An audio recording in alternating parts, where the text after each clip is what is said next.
మీరు కానీ నా వీడియోస్ ఫస్ట్ టైం చూస్తున్నట్టయితే నా పేరు Santoshi and welcome to my channel. ఈరోజు వీడియోలో విప్పింగ్ క్రీమ్ ఎలా ప్రిపేర్ చేసుకోవాలి అనేది అయితే స్టెప్ బై స్టెప్ చూపిస్తానండి. నేను ఒక 6 kg కేక్ అయితే ఆర్డర్ వచ్చిందని చెప్పాను కదా, అంటే ఒక 70 పీసెస్ కేక్ ఆర్డర్ అయితే వచ్చింది. దానికి సంబంధించి నేను ఈ విప్పింగ్ క్రీమ్ అయితే ప్రిపేర్ చేసుకుంటున్నాను అనమాట. ఈ విప్పింగ్ క్రీమ్ని నేను ఒకేసారి ప్రిపేర్ చేసేసుకుంటున్నాను. అది ఎలా ప్రిపేర్ చేసుకున్నాను అండ్ ఎలా స్టోర్ చేసుకున్నాను అనేది అయితే క్లియర్గా చూపిస్తాను చూడండి.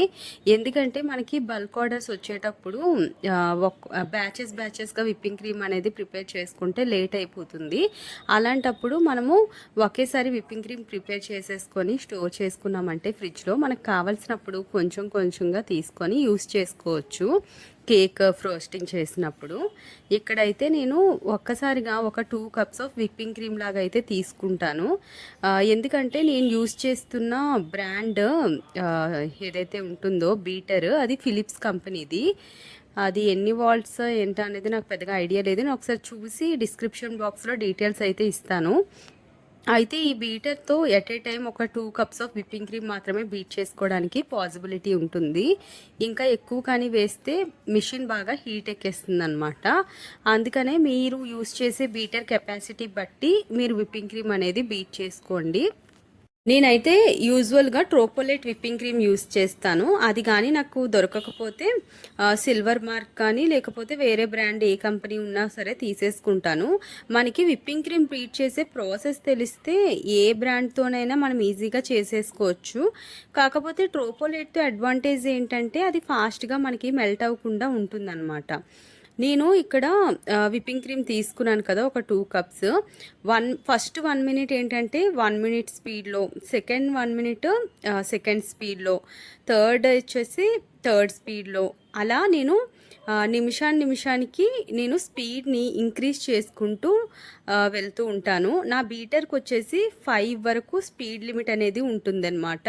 ఇంకా దాన్ని బట్టి నేను నా స్పీడ్ని అయితే పెంచుకుంటూ వెళ్తాను. అండ్ 6 minutes నాకు టైం పడుతుంది ఎగ్జాక్ట్గా విప్పింగ్ క్రీమ్ అనేది రెడీ అవ్వడానికి. ఒక్కొక్కసారి ఏంటంటే మనకి సమ్మర్లో కానీ అలాంటప్పుడు కొంచెం ఎక్కువ టైమే పడుతుంది. అలాంటప్పుడు మనం అస్సలు ఏం కంగారు పడకూడదు, క్రీమ్ మెల్ట్ అయిపోతుందేమో అన్నట్టుగా.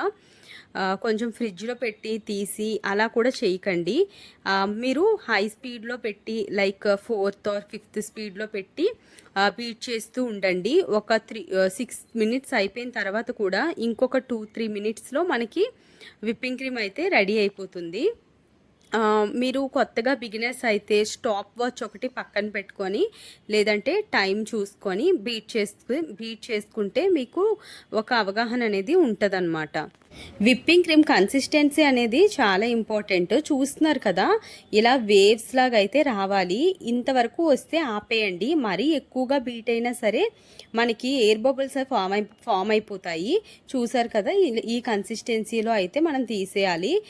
దాన్ని చూడండి, స్పాచులాతో ఇలా ఒకసారి తిప్పుకొని మీరు స్పాచులాని రివర్స్ చేసి చూడండి. విప్పింగ్ క్రీమ్ అసలు కిందన పడకూడదు.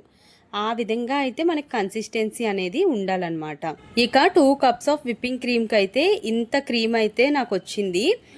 దీన్ని అయితే నేను ఒక స్టీల్ బాక్స్లోకి అయితే ట్రాన్స్ఫర్ చేసేసుకుంటున్నాను.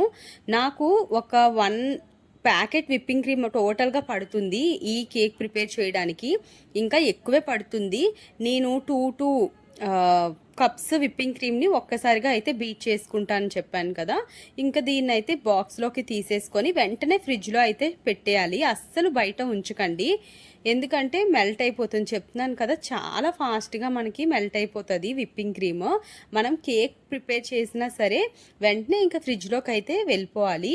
మనం సమ్మర్లో ప్రిపేర్ చేసేటప్పుడు మీరు విప్పింగ్ క్రీమ్ బీట్ చేసుకుంటే ఒకసారి ఏసీలో, మీకు దగ్గర ఏసీ అవైలబుల్గా ఉంటే ఏసీ రూమ్లో కానీ బీట్ చేసుకోండి.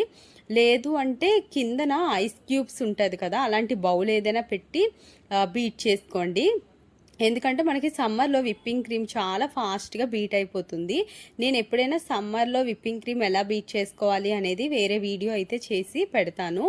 ఇంకా మనము ఆ బీటర్కున్న ఆ రాడ్స్ ఉంటాయి కదా, దానికి కూడా విప్పింగ్ క్రీమ్ అనేది ఉండిపోతుంది. వాటిని తీయడము కొంచెం కష్టంగా ఉంటుంది కదా, దాన్ని ఒక్కసారిగా మనం ట్యాప్ చేస్తే మొత్తం అంతా వదిలేస్తుంది అనమాట. ఇంకా నేను సెకండ్ టైము బీట్ చేసుకోవడానికి ఇంకొంచెం విప్పింగ్ క్రీమ్ అయితే తీసుకుంటున్నాను. నేను కప్స్తో అయితే మెజర్ చేయట్లేదు, ఒక అంచనా ప్రకారంగా అయితే వేసేస్తున్నానండి. ఎందుకంటే నాకు అలవాటు అయిపోయింది ఎంత విప్పింగ్ క్రీమ్ అనేది బీట్ అవుతుందా అనేది నాకు తెలిసిపోతుంది అనమాట. ఇంకా అలా అయితే నేను వేసేసుకుంటున్నాను. లేదు మీకు తెలీదు అనుకుంటే మన దగ్గర మెజరింగ్ కప్స్ ఉంటాయి కదా, అందులో బిగ్ కప్తో ఒక 2 కప్స్ విప్పింగ్ క్రీమ్ అయితే తీసుకోండి. ఇంకా నేనైతే ఇది సెకండ్ టైం బీట్ చేస్తున్నాను. కొంచెం గ్యాప్ ఇచ్చి బీట్ చేసుకోండి. ఎందుకంటే బీటర్ మనకి బాగా హీట్ ఎక్కువైపోతే ఫాస్ట్గా పాడైపోతుందన్నమాట. అండ్ బీట్ చేసేటప్పుడు నేను చెప్పాను కదా, 1 మినిట్కి ఒక స్పీడ్, సెకండ్ మినిట్కి సెకండ్ స్పీడ్ అలా పెంచుకుంటూ వెళ్ళాలని. అలాంటప్పుడు కూడా ఒకసారి బీటర్ని ఆఫ్ చేసి 1 మినిట్ పాటు దానికి కొంచెం రెస్ట్ ఇవ్వండి. అలా అయితే మనం బీటర్ని ఎక్కువ లైఫ్ టైం అయితే యూజ్ చేసుకోవచ్చు. లేదు అంటే ఫాస్ట్గా రిపేర్స్ వచ్చే ఛాన్సెస్ అయితే ఉంటాయన్నమాట. ఇంకా ఈ సెకండ్ టైం కూడా నేను బీట్ చేసుకోవడం అయితే అయిపోయింది. నేను మళ్ళీ అదే బాక్స్లో అయితే తీసేసుకుంటున్నాను. ఇంక ఈ బాక్స్ నిండా వచ్చే వరకు అయితే నేను ప్రిపేర్ చేసుకొని ఎక్కువ బల్క్ ఆర్డర్స్ ఉండేటప్పుడు ఇలా అయితే యూజ్ చేస్తాను. నేను యూజ్ చేసే బీటర్ కాస్ట్ వచ్చేసి ఒక 2500 రూపీస్కి అయితే నేను తీసుకున్నాను. నేను బయటే తీసుకున్నానండి, ఎందుకంటే నేను అప్పటికే కేక్ ఆర్డర్స్ అనేవి నాకు చాలా వచ్చేవి. ఇంకా నేను ఫాస్ట్గా తీసుకోవాలి, ఆన్లైన్లో ఆర్డర్ చేస్తే లేట్ అయిపోతుందని బయట కొనేసాను. ఆ లింక్ అయితే ప్రొవైడ్ చేయలేను, కానీ నేను అమెజాన్లో చూసి ఒకసారి లింక్ అయితే డిస్క్రిప్షన్లో ఇస్తాను. ఎవరికైనా కావాలంటే ఒకసారి చెక్ చేసుకొని ఆర్డర్ చేసుకోండి. అండ్ ఈ వీడియో మీకు నచ్చినట్టయితే please like, share and subscribe to my channel. Thank you for watching and thank you for your time. Bye.